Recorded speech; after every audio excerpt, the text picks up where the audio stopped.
چھوٹی چھوٹی باتیں، چھوٹی چھوٹی بات. حضور نے فرمایا باپ کی رضا میں اللہ کی رضا. عرض کیا گیا اللہ کے رسول اس دنیا میں سب سے زیادہ کون مستحق ہے جس سے میں حسن سلوک کروں؟ ارشاد فرمایا تیری اماں. کہنے والا کہتا ہے یا رسول اللہ میری اماں نہیں ہے، کس سے حسن سلوک کروں؟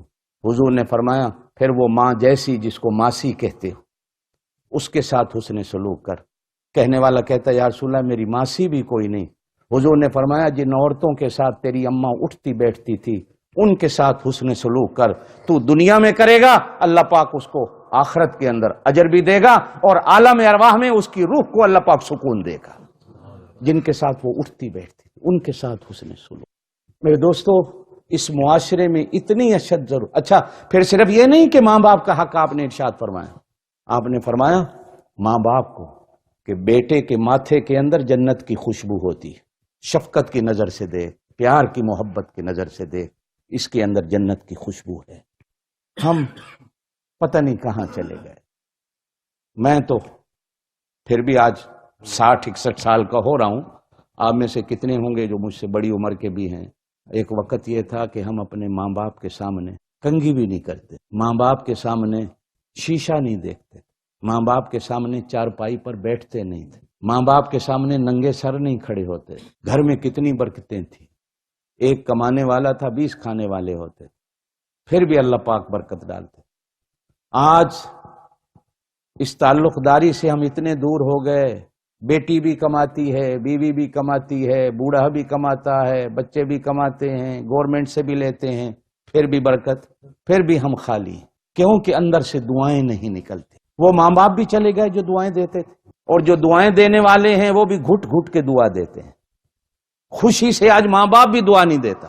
اولاد خوشی سے دعا لینے کے لیے بھی قابل نہیں ہوتی. میرے دوستو اللہ ارشاد فرماتے یہ کعبے کی طرف مشرق مغرب کی طرف منہ کر کے نمازیں پڑھنا یہ کوئی بندگی اتنی بڑی نہیں ہے.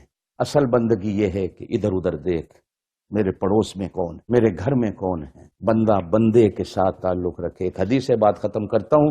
حضور پاک صلی اللہ علیہ وسلم نے ارشاد فرمایا کسی کے مرنے کے بعد اگر 100 میں سے 51 یا 52 بندوں نے کہہ دیا یہ بڑا اچھا تھا، اللہ اس کو بخشے، تو اللہ کہتے ہیں میں بھی خوش ہو کر اسے بخش دیتا ہوں کہ میرے بندے راضی. اور اگر بڑے حاجی صاحب، نمازی صاحب، قاری صاحب، مولوی صاحب مر گئے اور لوکاں آخیا جان چھٹی، جتنا بھی بڑا تھا اللہ کہتے ہیں اٹھاؤ اور جہنم میں پھینک دو، میرے مخلوق میرے بندے اس سے راضی نہیں ہے. میرے دوستو رشتہ داریوں آج آپ نبھائیں گے تو آپ کی آنے والی نسل آپ کے ساتھ رشتہ داری کو نبھائے. یہ اتنا بڑا عمل ہے جس کو حضور صلی اللہ علیہ وسلم نے نفلی نمازوں سے بھی افضل قرار دیا ہے. اور پھر وہ حدیث سنا دوں. حضور صلی اللہ علیہ وسلم نے فرمایا جنت کے سنٹر میں اللہ سے سونے کا محل لے کے دوں گا، تم رشتہ داریوں کو نبھاؤ. ایک صحابی آ کے عرض کرتے اللہ کے رسول میں تو کرتا ہوں لیکن میرے ساتھ رشتہ دار ایسا ایسا کرتے ہیں. حضور نے فرمایا تو اپنا کام کرتا جا، وہ اپنے کام کرتے جا. اللہ پاک تجھے تیری نیت کا اجر دے گا، اللہ پاک ان کو ان کی نیت کا اجر دے گا.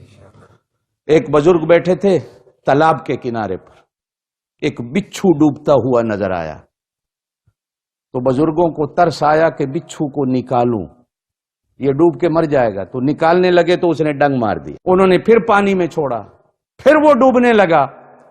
پھر ترس آیا بچانے کے لیے، نکالنے لگے تو پھر بچھو نے ڈنگ مارا. پھر وہ پانی میں گرا، پھر ڈوبنے لگا. پھر بزرگ نے ترس کھایا تو ہاتھ مار کر اٹھایا کہ اسے بچا لوں. قریب کو بندہ کھڑا تھا، اس نے کہا بزرگوں کیا کرتے ہو؟ وہ تمہیں ڈنگ مارتا ہے اور آپ اس کو پھر نکالتے ہو. کہا او دا کام وہ ڈنگ مارنا ہے، میرا کام بچانا ہے. وہ اپنا کام کرتا رہے، میں اپنا کام کرتا. اگر وہ ایسا کرتا ہے وہ اس کا کام ہے. تم اپنی رشتہ داریوں کو اللہ اور اس کے رسول کا حکم سمجھ کر نبھانے کی کوشش کرو. انشاءاللہ تمہارے گھروں میں، تمہاری مجلسوں میں، تمہاری زندگیوں میں، تمہارے ایمانوں میں برکت آئے گی، اس لیے کہ یہ اللہ اور اس کے رسول کا حکم